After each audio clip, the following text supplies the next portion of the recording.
শুভ সন্ধ্যা। আজ রথ আর আবারও বেরিয়ে পড়লাম। আর আজকে গোপুসোনাকে নিয়ে রথে মেলায় যাচ্ছি। দেখো আমি প্রত্যেক বছরই গোপুসোনাকে নিয়ে যাই আর গোপুসোনাকে সব জায়গায় নিয়ে যাই। আর আজ দেখো দোকানগুলো কত সুন্দর, যতটা পেরেছি আমি তোমাদের দেখাচ্ছি। আর ভীষণই আওয়াজ হচ্ছে, আমি জানি তোমরা হয়তো কিছু শুনতে পারবে না, তাও তোমাদের সঙ্গে একটু শেয়ার করলাম ভিডিওটা। দেখো দেখো এত লোক হয়েছে না, আমার কি বলবো। সোজা রথে উল্টো রথে প্রচুর ভিড় হয়। দেখো কত সুন্দর সুন্দর জিনিস, সত্যি দেখতে খুব ভালো লাগে। এই দেখো এটা হচ্ছে আমাদের নারীবাজার যে ব্রিজের মাঝামাঝি প্রচুর ভিড় হয়েছে, মানে এত রাস্তাটা কি চারিদিকে ফুলগুলো দেখো ভীষণ ভালো লাগে। কিছু নিলাম না কেন ঘরে আছে তার জন্য। আর দেখো কত সুন্দর সুন্দর দিয়েছে। আর এই দেখো সবজি বড়দের নিচে এবার জন্য বড় হয়েছে বাচ্চাদের প্রতি।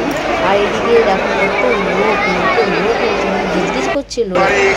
দেখো শুধু এদিকে হচ্ছে রাস্তা আমাদের যে রথটা থাকে সেই রথের কাছে যাওয়াটা খুব কষ্টের ব্যাপার, তাও কষ্ট করে রথের কাছে গেছি। আর এদিকে রথকে জগন্নাথকে চিনে ফেলা যাচ্ছে সবাই, তো প্রসাদ হিসেবে আর এটাকে জগন্নাথকে দর্শন করে দিলাম।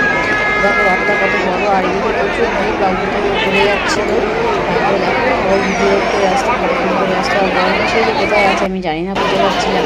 তারপরে বাবুর সাইডে দাঁড়িয়ে পড়লাম, একটু লোক হয়ে গেছে। একটু দেখো রথটা সবাই এসেছি। তারপরে দেখো গোপুসোনা একটা রথেও বসে গেছে। যে পুঁতিগুলো দেখতে পাচ্ছ না, এই পুঁতিগুলো আমি বলছিলাম এগুলো কিন্তু খুব সুন্দর লাগছে, দাম অনেক বলছে। মেলায় তো তোমরা সবাই জানো যে অনেক দামি চায়। আর এদিকে গোপুসোনার জন্য বাসি কেনা হচ্ছে। আর আমি মেলা থেকে কী কী কিনেছি সেটাও তোমাদেরকে আমি দেখাবো। তারপর বাবু ঘুগনি খেয়ে নিচ্ছে, আমিও খেয়েছি। তো দেখো ঘুগনি খাচ্ছি সাথে দাঁড়িয়ে। আর এই যে মাটির ফলগুলো দেখছো না, এগুলো আমাদের ছোটোবেলায় আমার নিজেরা হাতে বানাতাম। এখন দেখছি সব এরকম পাওয়া যায়। আর আমি আগের বছরই কিনেছি, আমার ঘরে আছে ভীষণই সুন্দর। তারপরে হয়ে গেল, এবার বাড়ি থেকে এগোচ্ছি। তো দেখো বাড়ি থেকে যা লোকে দেখো, এখন রাত হয়তো 11টা কি 11:30 বাজে, তখনও এত পরিমাণের লোক। তারপরে আমরা বাড়ি ঢুকে গেলাম। আর বাবু দেখো প্রত্যেকবারের মতো নাচানাচি করতে করতে ঘরে ঢুকছে। তো যদি আমার ভিডিওটা ভালো লেগে থাকে আমার পাশে থেকো। আর মেলা থেকে কী কিনেছি সেটাও তোমাদের সঙ্গে শেয়ার